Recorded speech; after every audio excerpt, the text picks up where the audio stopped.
네, 이승원 전문가님, 이번에는 우리 시청자 여러분들을 위한 매매 기법도 소개 부탁드립니다.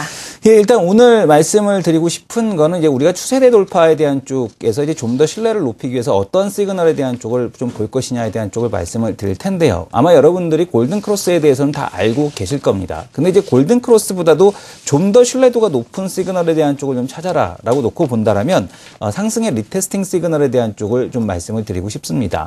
골든크로스가 발생된 이후에 5일선이 21선에 대한 눌림목을 형성을 하면서 추가적으로 데드크로스로, 특히 이제 그 21선이 우하향하고 있는 경우는 5일선이 다시 골든크로스가 난다고 하도 가골든크로스라고 해갖고 다시 한번 데드크로스가 나면서 주가가 하락하는 경우가 상당히 많습니다. 그러나 이런 데드크로스를 내지 않고 유지시켜주면서 그대로 다시 5일선에 대한 방향을 틀어 올릴 때, 이때를 우리가 상승의 리테스팅 시그널이라고 얘기를 하게 되는데요. 이 시그널에 대한 쪽이 좀 더 신뢰도에 대한 쪽이 높다라고 보고 있습니다. 자, 한번 우리가 STX 중공업에 대한 주가를 보면서 우리가 이제 이 하락의 리테스팅에 대한 시그널의 실전에 대한 사례를 한번 살펴보도록 하겠습니다.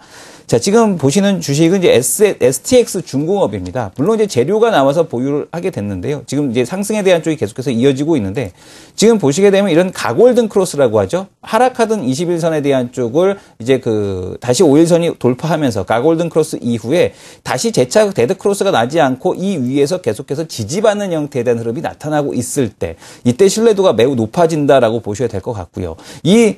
지금 보시는 상승의 리테스팅 시그널 이후에 주가가 추세적인 돌파가 나타났을 때 오히려 주가에 대한 쪽이 좀 더 탄력적인 상승에 대한 쪽이 나타나는 걸 볼 수가 있습니다. 이런 상황에서 지금 보게 되면은 첫 번째 상한가를 진입하는, 재료를 동반해서 첫 번째 상한가는 이런 가격에 대한 흐름을 보여줬을 때 우리가 이럴 때 상한가 따라잡기에 대한 쪽도 가능하다라고 보셔야 되겠습니다. 그래서 우리가 기술적 분석에 대한 쪽을 진행을 하더라도 마치 하나의 기법만으로 모든 것을 해결하는 것이 아니라 이런 추세대의 돌파, 그 다음에 상승의 리테스팅 시그널, 상한가 따라잡기, 이런 것들을 복합적으로 활용해야 된다라는 것들을 말씀을 드리겠습니다.